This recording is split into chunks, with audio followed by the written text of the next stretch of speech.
Hi, Mark here, and I trust you're well. And in today's Lightroom Quick, we're going to be looking at the keyboard shortcut I for information. Now, before I do that, I'd like to tell you about my Lightroom Shorts. Most Wednesday, I host a free-to-attend live Zoom session, around about 30 minutes, and we look at a particular task and we drill down into the actions of those tasks.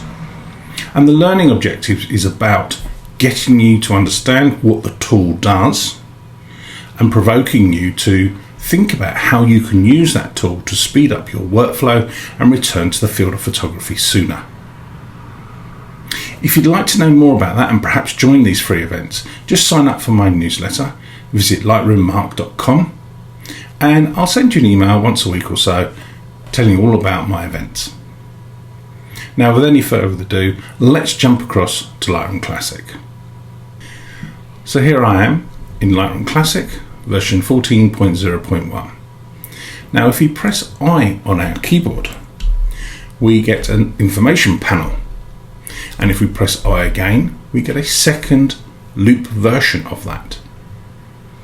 Now, the great thing about this information panel, we can customize it to the data that we want to show that's held within our catalog.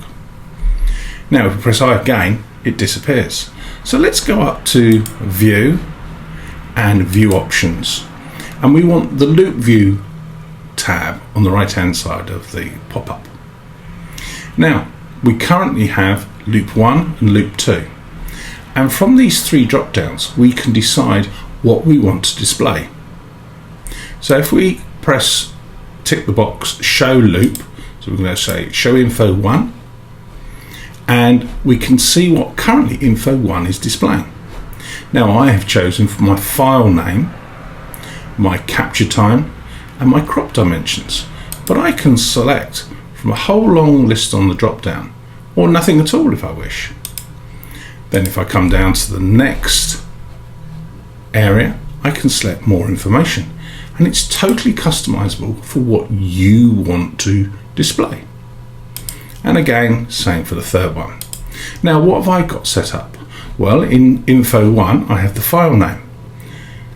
File name is very important to me because it gives me lots of information.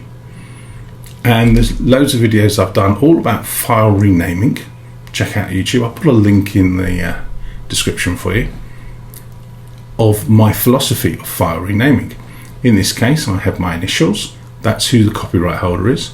I have the date, the time, the camera, and the shutter actuation number, all within that file name. And that tells me lots of information. For example, this was taken with the Nikon Z5, and that's 24 megapixels. So I have an idea of how big a print I can make from that, just from the file name.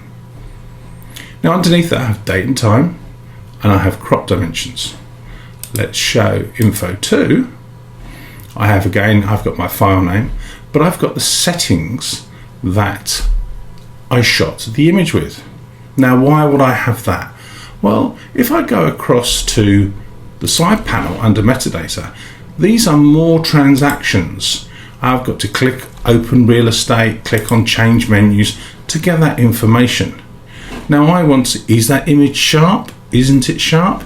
I can press I and look at my shutter speed and say, that image will be sharp because I've got a fast shutter speed. So it's a very quick way of looking at the data and assessing a question you may have.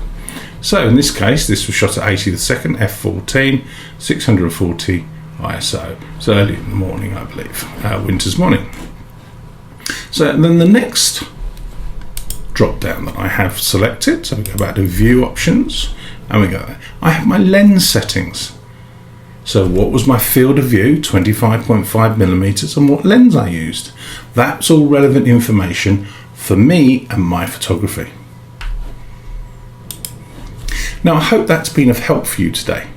If it has, please visit lightroommark.com, sign up for my newsletter, and I'll send you news of my events and also new videos that are out on YouTube. Don't forget to like and subscribe, and if you've got a question, please leave it in the comment. Bye for now.